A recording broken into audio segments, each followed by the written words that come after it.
एक राजा बहुत बलवान था। उसने अपने शत्रु पक्ष के राजा का नाश कर दिया। उसका अकेला लड़का था और उसकी मां।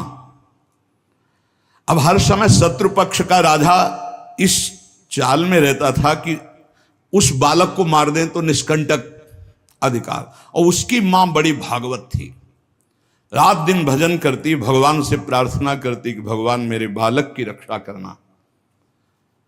और भगवान के जो सिद्ध संत होते हैं भगवत स्वरूप होते हैं।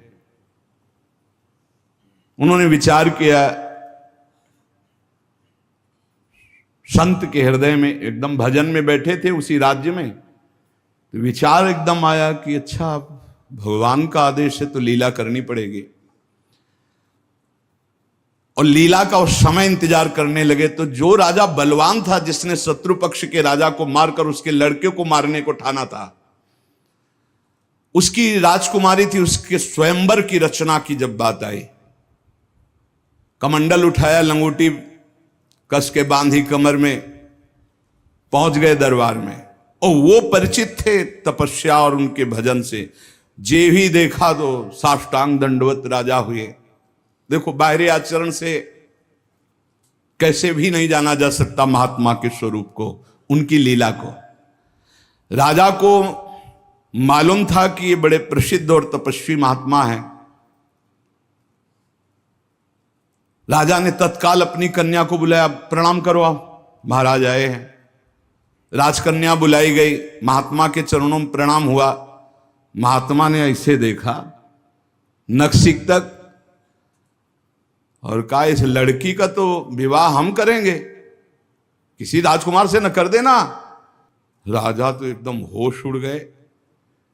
पर बहुत वो प्रवीण भी थे, राजा बुद्धिमान थे। तो उनका, महाराज ब्याह तो आपसे ही कर देंगे, आप जैसा सुयोग्य वर कहां मिलेगा। 80 वर्ष की अवस्था, शरीर में झुर्रियां पड़ रही, दूल्हा की पोशाक मात्र में लंगोटी, धन संपत्ति मात्र में लौकी का कमंडल, आप जैसा दूल्हा कहां मिलेगा। कुछ शर्त हैं, उनका आप पालन कर दो। गए, अपने तिजोरी से इतने बड़े बड़े मोती 2 लाए। बोले, ये हमारे पूर्वजों के द्वारा एकत्रित किए हुए 2 मोती हैं, 108 मोती ले आओ। पहली शर्त, राजकुमारी का ब्याह आपके साथ। देख रहे थे, हालत देख रहे थे। महात्मा ने कहा, हाँ हाँ 108 क्या होते, ले आएंगे। बोले, मोती देख लो। बोले, लाओ, जब साथ रहेंगे तो उसी नाप के ले आएंगे। राजा ने सोचा इनको, और बोले, महाराज लगन के पहले, क्योंकि लगन निकल गई तो फिर बात कैसे बनेगी। तुम चिंता मत करो, तुम्हारे कुल की प्रथा पूरी करूंगा और कन्या से विवाह करूंगा। पर एक बात ध्यान रखना, अगर विलंब हो जाए तो किसी के साथ पाणिक ग्रहण नहीं कर देना, नहीं तो जो आ गया। दूसरे से ब्याह की सोचना भी मत। अब राजा ने कहा, जैसे आ गया।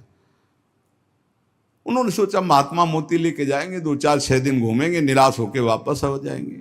उनको क्या पता था कि जो भगवान के दास होते हैं बड़े जिद्दी स्वभाव के होते हैं। अब वो ऊंचे दर्जे के सिद्ध महात्मा हाथ में मोती लिए हुए पहुंचे। विचार किया कि यार मोती किससे मांगूं, किससे खोजूं, कहां जाऊं। तो उनका समुद्र को रत्न गर्भा कहा गया, क्योंकि समस्त रत्न है, रत्नाकर है, सब रत्न उसमें विराजमान। समुद्र ही से सीधे मांग लेते हैं चल के। गए, ध्यान आया कि 3 दिन तक भगवान राम जो है उपवास करके बैठे रहे, नहीं आया तो हम तो 30 दिन बैठे रहेंगे तो नहीं आएगा, क्या करें। तो लौकी का कमंडल था, कमंडल उठाया, उलीचने लगे। 1 दिन 2 दिन 3 दिन लगातार, और खूब नाम जप भगवान का। और हर कमंडल में नाम जप करके, मंत्र जप करके जल उलीचने लगे। नाम का प्रभाव, समुद्र के हृदय में जलन पैदा हो गई। समुद्र एक साधारण पुरुष के रूप में पीछे से आवाज की, बाबा ये क्या कर रहे हो। समुद्र को खाली कर रहे हैं, और क्या कर रहे हैं। बोले तुम्हारे लौकी के कमंडल से समुद्र खाली हो जाएगा। बोले मजाक करो मत करो, एक महात्मा ने चुल्लू में पी गए थे, अगस्त जी चुल्लू में पी गए थे, ज्यादा हमको चैलेंज मत करो। समुद्र डरा, बोले उलीच काहे के ले रहे हो तुम, हमें बता सकते हो? बोले सुना है रत्नाकर है, बड़े बड़े रत्न है समुद्र में, हमें 108 मोती चाहिए। बोले अगर मोती मिल जाए तो समुद्र लीचना बंद करो, काहे को मेहनत करेंगे हम। बोले वो तो हम दे रहे हैं तुम्हें, दिखाओ मोती। मोती निकाले हुए से ढेर सारे मोती, एक लहर आई, नाप नाप के 110, क्योंकि 2 वो और 108 झोली में डाले। समुद्र ने कहा और भर लो। बोले हम अकिंचन महात्मा है, हमें नहीं चाहिए, ये दुल्हन लेने के लिए शर्त है, इसलिए हमने इनको लिया है और जा रहे हैं। महात्मा जी बड़े गर्व से गए, भगवान की जय जयकार की। राजा देखते ही समझ गया मोती मिल गए, क्योंकि बहुत मुस्कुराहट है। गणित लगाई, लड़की को कैसे बचाऊं। बोले हाँ महाराज। बोले ये ले 110, 2 ही तुम्हारा 108 ही। बोले महाराज जी आपसे कहा था कि कुछ शर्तें हैं, एक तो पूरी हो गई, दूसरी एक है कि हमारे शत्रु पक्ष के राजा का वध तो मैंने कर दिया, उसका एक लड़का है, उसकी खोपड़ी तुम हमें ले आओ। महात्मा जी ने विचार किया कि सारा खेल भगवान के इशारे से तो उसी की रक्षा के लिए हो रहा है। भगवान ज्ञान समुद्र हैं। बोले अवश्य उसकी खोपड़ी लाके देता हूं अभी। उसका जो कुमार है उसको हर समय मंदिर में बैठाल करके खूब कीर्तन भजन करवाती उसकी मां, क्योंकि उसको पता था भगवान ही समस्त मंगलों का विधान करने वाले हैं। अब महात्मा जी उसके राज्य में गए, जे ही राजमाता ने देखा दरबार में संत आए, प्रणाम किया, महल में ले गई, बढ़िया उनको भोग पवाया और कहा प्रभु आज्ञा कीजिए, कैसे आगमन हुआ, स्वाभाविक दर्शन या कोई आदेश पालन? आदेश पालन नहीं, तुम्हारे लड़के की खोपड़ी ले जानी, तुम्हारे जो दुश्मन राजा है उसने मंगाया है। सहम गई। तो उनका महाराज मैं तो मां हूं, मैं तो काट नहीं सकती, आप साधु हो, आप काट के ले जाओ, ये लड़का मैंने आपको दिया। कहा जब दिया तो काट के ले जाने की क्या जरूरत है, पूरा ले जाएंगे हम, काट के ले जाने की जरूरत क्या है? बोले महाराज पूरा राज्यभार आगामी राजा यही है, और आज तक मैंने भगवान की आराधना की अपने पुत्र की रक्षा के लिए। संत और भगवान में मैं कभी भेद नहीं देखती, इसलिए आपकी वस्तु आपको समर्पित है, चाहे वहां मार देना, मरवा डालना या जैसी आपकी रुचि हो। इतनी बड़ी संत पर श्रद्धा। वो मुस्कुरा कर बोले जब हमें दे दिया तो तुम हमें उपदेश मत दो, मुझे क्या करना है पता है। महात्मा जी गए, बोले राजा तुम सर मांग रहे थे, हम पूरा लड़का ले आए, पर ध्यान रहे एक भी बाल बांका नहीं होगा, पहले भांवरे फिरेंगी, इसके बाद तुम्हें जो मनावे सो कर देना। राजा ने बहुत खुश हुआ, बोले बंदी नहीं, बिल्कुल ऐसे ही राजकुमार की तरह बैठा लो, हमारा ब्याह हो जाएगा, हम दुल्हन लेके चले जाएंगे, फिर तुम्हारा जैसा मनावे वैसा करो।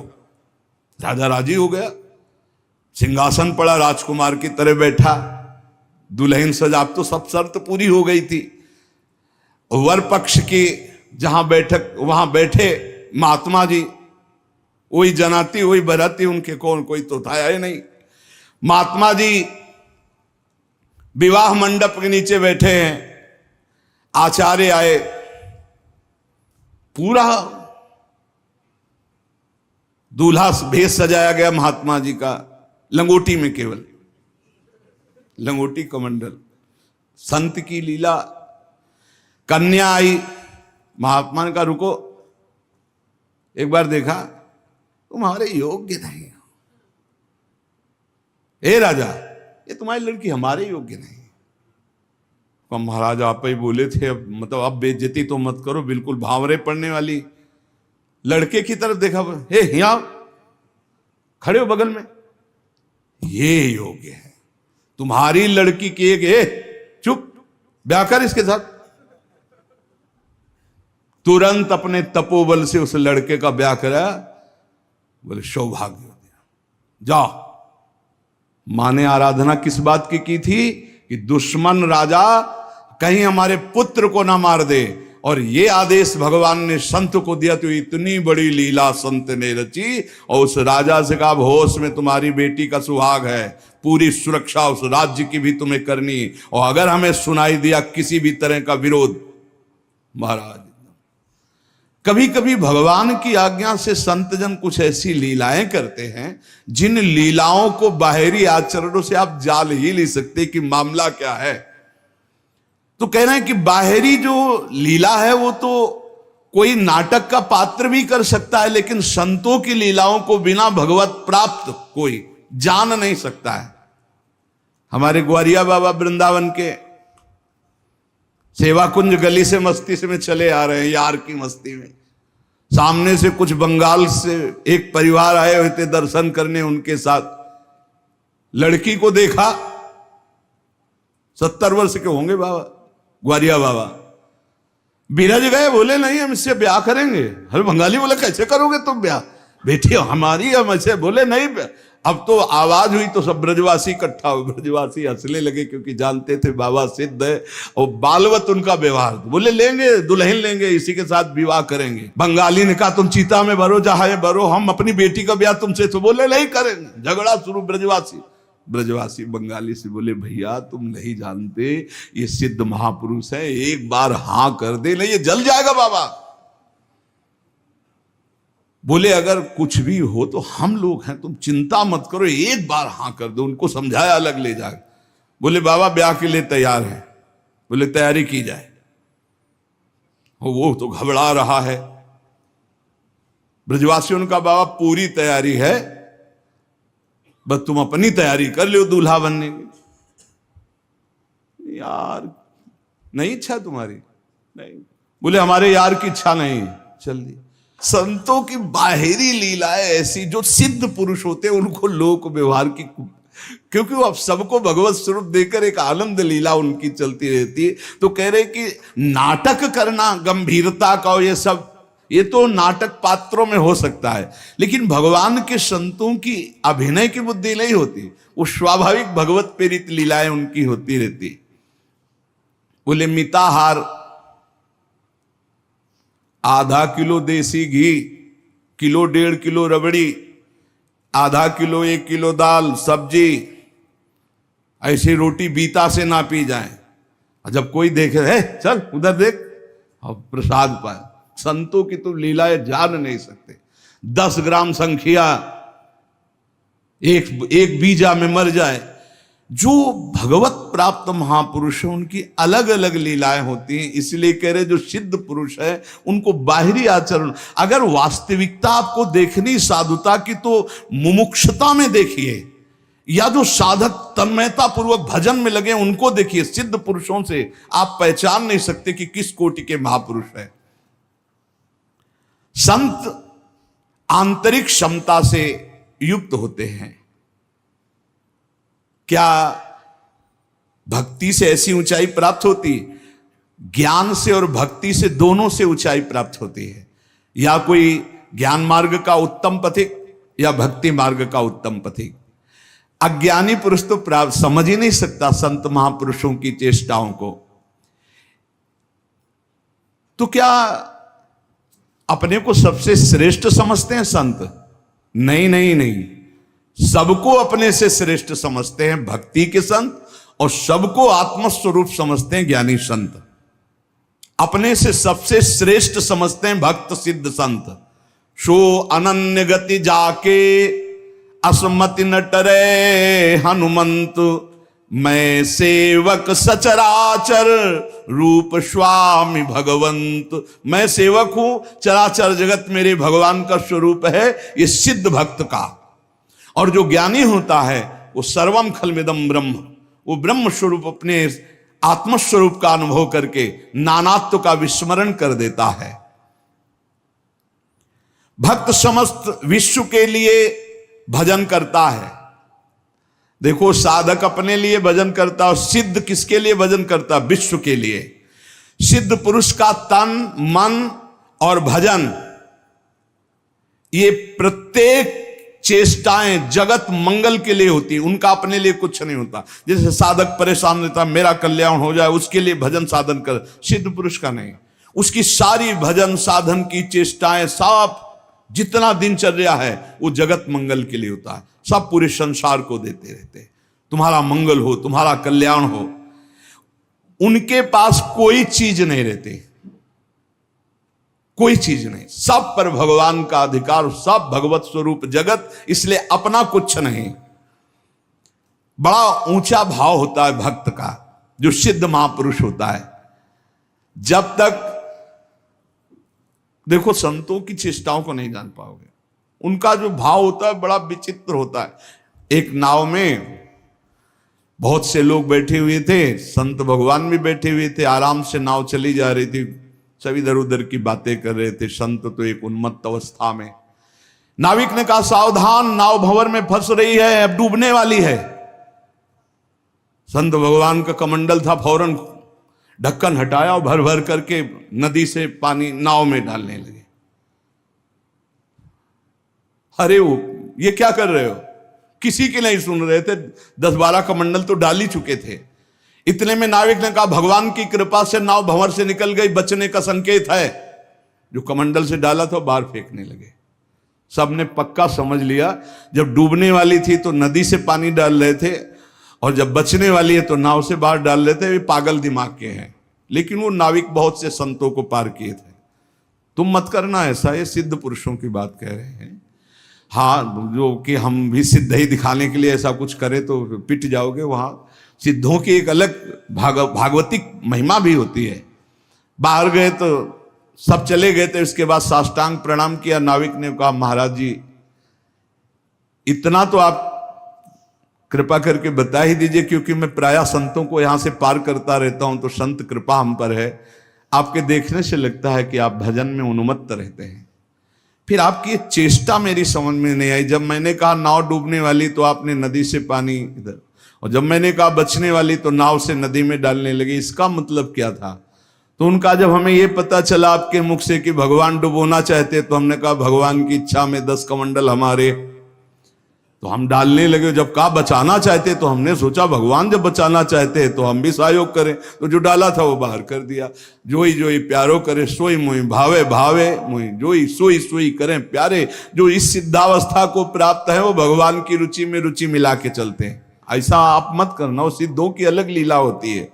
तो यहां कह रहे हैं जो भक्ति में जो परिपक्व महापुरुष है वो सारे जगत को भगवत स्वरूप मानकर अपने तन मन भजन के द्वारा सबका मंगल करते रहते हैं, सबका हित करते रहते हैं।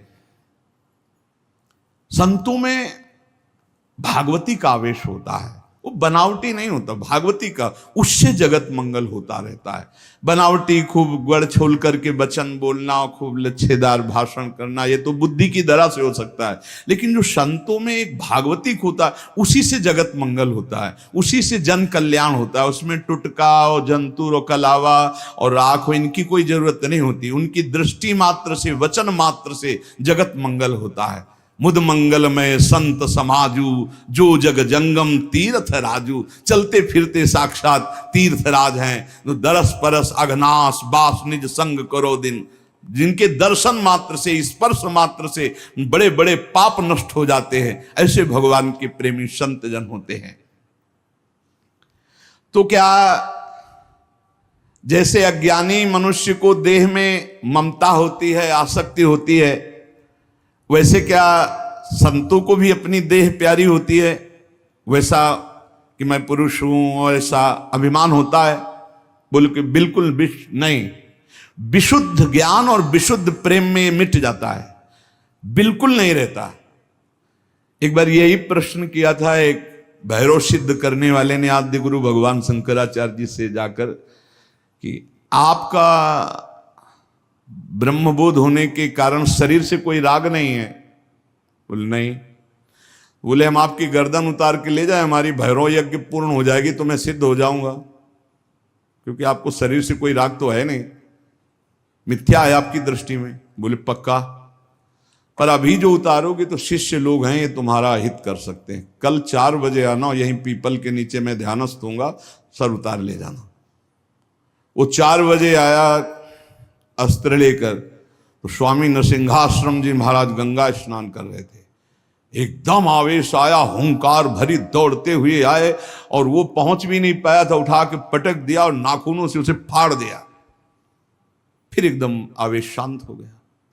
तब ये भगवद आवेश, ये जो बड़े महापुरुषों के चरित्र हैं, ये बड़े शिक्षास्पद भी होते हैं और ये अलौकिक भी होते हैं। कभी कोई महापुरुषों की नकल ना करे, हमारी प्रार्थना है, कभी नकल न करे कि हमारे गुरुजी ऐसे, तो नहीं, जो गुरुजी के उपदेश है उनके अनुसार चले। बड़े Thank you for watching.